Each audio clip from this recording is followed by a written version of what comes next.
Hello नमस्कार दोस्तों, teach गुरु के यूट्यूब चैनल पर आपका हार्दिक स्वागत है। तो दोस्तों आज हम बात करने वाले हैं बीपीएससी बिहार शिक्षक बहाली टीआरई 3.0 से रिलेटेड।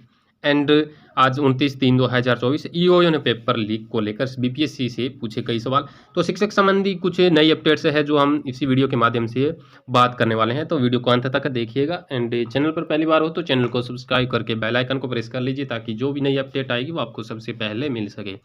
तो ज़्यादा टाइम वेस्ट न करते हुए करते हैं स्टार्ट। क्या है आज की अपडेट देखते हैं। यहाँ दिया है ईओयू ने पेपर लीक को लेकर बीपीएससी से पूछे कई सवाल। परीक्षा संचालन से जुड़े पदाधिकारियों की भूमिका से लेकर प्रश्न पत्र की छपाई आदि से संबंधित सवाल है। पेपर लीक का खेल है ये। देखते हैं क्या बोला है क्या नहीं है। ये पटना से आ रही इस खबर है।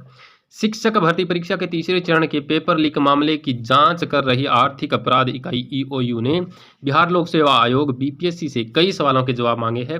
पिछले दिनों आधा दर्जन अभियुक्तों से हुई पूछताछ में मिली जानकारी को क्रॉस चेक करने के लिए बीपीएससी से उत्तर मांगे गए हैं। इनमें परीक्षा संचालन से जुड़े पदाधिकारियों की भूमिका से लेकर प्रश्न पत्र की छपाई आदि से संबंधित सवाल है। ईओयू ने होली से पहले पेपर लीक मामले में गिरफ्तार आरोपियों कौन कौन विशाल चौरसिया, अभिषेक विक्की आदि से पूछताछ की थी। इसके बाद 2 अन्य अभियुक्तों से भी पूछताछ की गई है।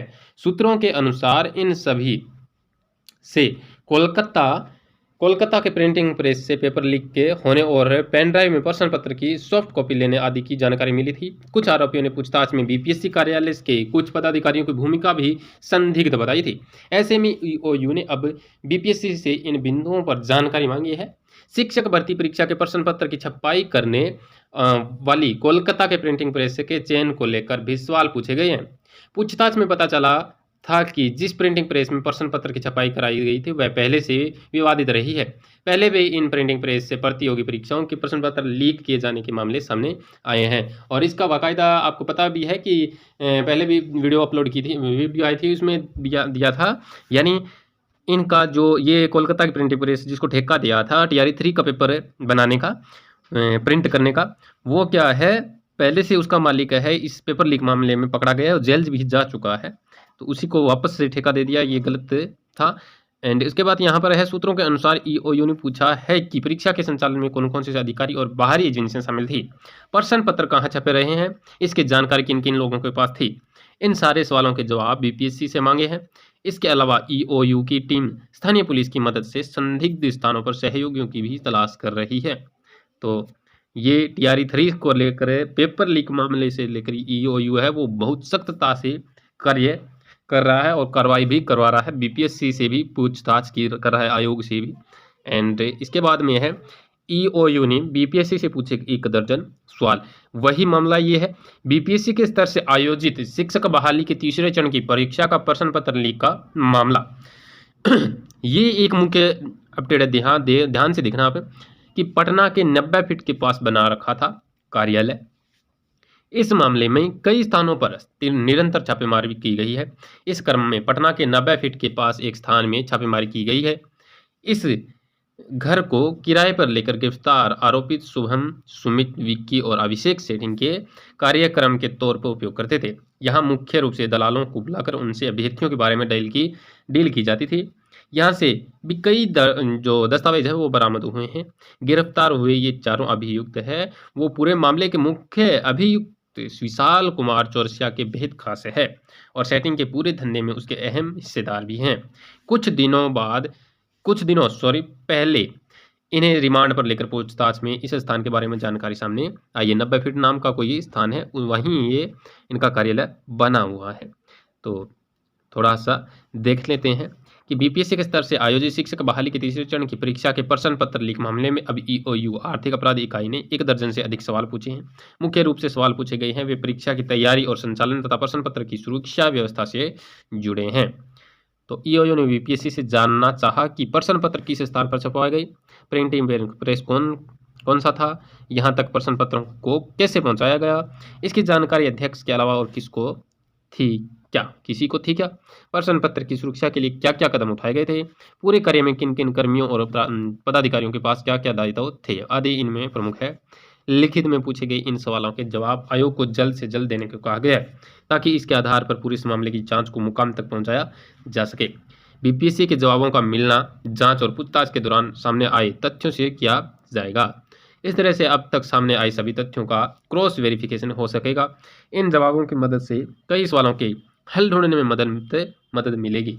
प्रश्न पत्र कहाँ से और किसने कैसे लीक किया था, इसका सही विवरण सामने आ सकता है। एंड गिरफ्तार अभियुक्तों ने जानकारी दी है, वह कहाँ तक सही थी यह भी पता चलेगा। इस मामले की जांच के लिए गठित ईओयू की एसआईटी को अब तक की जांच और गिरफ्तार आरोपियों की पूछताछ में कई अहम बातों की जानकारी हुई है।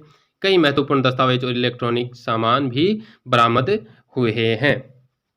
एंड उसके बाद में है एक अपडेट, ये आप देख सकते हैं ईओयू ने बीपीएससी से कई दर्जनों सवाल पूछे हैं। उन सवालों में क्या क्या है वो भी हमने यहाँ देख लिया है, और ये इनका कार्यालय है। यहाँ पर ये आप देख पा रहे हैं, पटना के 90 फीट के पास बना रखा था कार्यालय, किसका, इन पेपर माफियों का, ठीक है। एंड इसके बाद में यहाँ पर बाकायदा यहाँ दिया है, डाइट प्राचार्य ने से कि संबंधित शिक्षकों का वेतन काटने अनुशंसित कार्यवाही की अनुशंसा है। सख्ती क्या है, प्रशिक्षण में भाग लेने वाले 17 शिक्षकों का कटेगा वेतन, ठीक है। यहाँ सीतामढ़ी की ये रिपोर्ट है। SCERT निदेशक के निर्देश पर हो रही कार्रवाई, आदेश के बाद भी शिक्षकों ने केंद्रों पर नहीं दिया योगदान। आवासीय प्रशिक्षण में इन शिक्षकों ने नहीं दिया योगदान। आवासीय प्रशिक्षण जो ट्रेनिंग चलती रही थी उनमें इन शिक्षकों ने क्या है, योगदान नहीं दिया है, और उनकी क्या की जाएगी, उनका वेतन काटा जाएगा। तो डाइट डुमरा की प्राचार्य कुमारी अर्चना द्वारा SSADPO को भेजी गई सूची के अनुसार 25 मार्च से चल रहे 6 दिवसीय आवासीय प्रशिक्षण में योगदान नहीं करने वाले शिक्षकों में मध्य विद्यालय टकोर के मोहम्मद मुख्तार अहमद, मध्य विद्यालय भन सप्ती की कुमारी शिव दुलारी देवी, प्रावी थुमाटोला की किरण कुमारी, मावी प्रेमनगर की रंजना कुमारी, मावी बतरौली की रूपा कुमारी, प्रावी बलीगढ़ अनुसूचित टोल के अजय कुमार, मावी थूमा कन्या की कुमारी रंजीता व दीपिका कुमारी, मावी प्रखंड कॉलोनी की कंचन कुमारी और अनीता कुमारी, प्रावी चंदनिका सिसबाला और जय किशोर प्रसाद, मावी पल्लीगढ़ के रामबल्लभ सिंह, प्रावी पुंदेही टोल बदघारी की वीणा कुमारी, मावी डूबा की सुधा कुमारी, मावी खरपट्टी की रूबी खातून व मावी मालपुर कोडिया की गीता कुमारी शामिल है। ये क्या है, इसमें जो ट्रेनिंग चल रही थी उसमें शामिल नहीं हुए हैं। इन 17 शिक्षकों का क्या है, वेतन काटा जाएगा। 240 शिक्षकों का 6 दिवसीय आवासीय प्रशिक्षण गत 25 मार्च से शुरू है।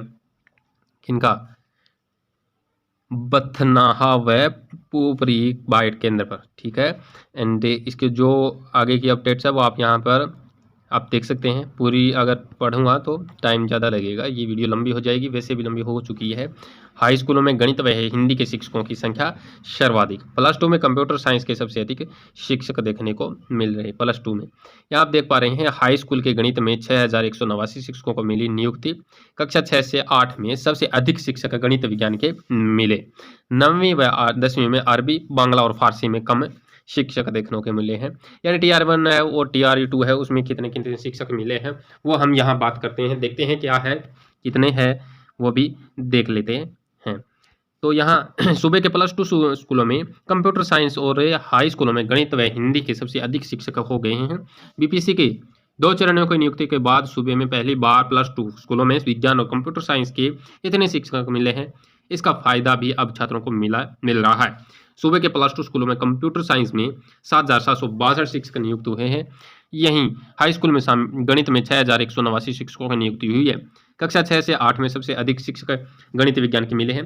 बीपीएससी पहले और दूसरे चरण की नियुक्ति में कुल कितने 1,78,423 शिक्षक मिले हैं। कितने 1,78,423 शिक्षक मिले हैं। इसमें पहले चरण में क्या है, कितने 1,02,866 शिक्षक और दूसरे चरण में 75,562 शिक्षक मिले हैं। किसको, पूरे बिहार राज्य को। 6वीं व 8वीं में उर्दू और संस्कृत में सबसे अधिक कम शिक्षक। सूबे के कक्षा 6 से 8 के लिए कुल 19,677 शिक्षक नियुक्त हुए। इनमें से हिंदी में 1849, सामाजिक विज्ञान में 5793 और अंग्रेजी में 2301 शिक्षक मिले हैं। उर्दू और संस्कृत में सबसे कम शिक्षक मिले हैं। उर्दू के 936 तो संस्कृत में 1052 शिक्षक नियुक्त हुए हैं। तो देख सकते हैं कितने कितने शिक्षक किस कौन कौन से सब्जेक्ट में नियुक्त हुए हैं यहाँ पर, और टोटल कितने हैं वो भी यहाँ पर बाकायदा दिया है। दोनों चरणों को मिलाकर 1,78,423 शिक्षक प्राप्त हुए हैं राज्य को। एंड 9वीं और 10वीं में अरबी, बांग्ला और फारसी में कम शिक्षक देखने को मिल रहे हैं, यहाँ पर बाकायदा दिया है। इंटर स्तर पर अब +2 स्कूल में विद्यार्थी अब बांग्ला से लेकर अरबी, फारसी भी पढ़ सकेंगे। सूबे में +2 स्कूलों में इन विषयों के अन्य विषयों की अपेक्षा कम शिक्षक बहाल हुए हैं, पर इन विषयों में 35 से 60 तक शिक्षक नियुक्त हुए हैं। +2 स्कूलों में इस स्तर में अरबी की पढ़ाई भी होगी। इस विषय में 60 शिक्षक नियुक्त हुए हैं। इसके साथ ही फारसी में 35, मैथिली में 53 शिक्षक नियुक्त हुए हैं। इस बार +2 स्कूलों में व्यायाम शिक्षकों की अलग से नियुक्ति हुई है। व्यायाम शिक्षकों के पद पर सूबे में 535 शिक्षक और विशेष शिक्षक भी 116 नियुक्त हुए हैं। अंग्रेजी में +2 स्कूल में 5682 से सामाजिक विज्ञान में 6257 शिक्षक नियुक्त हैं।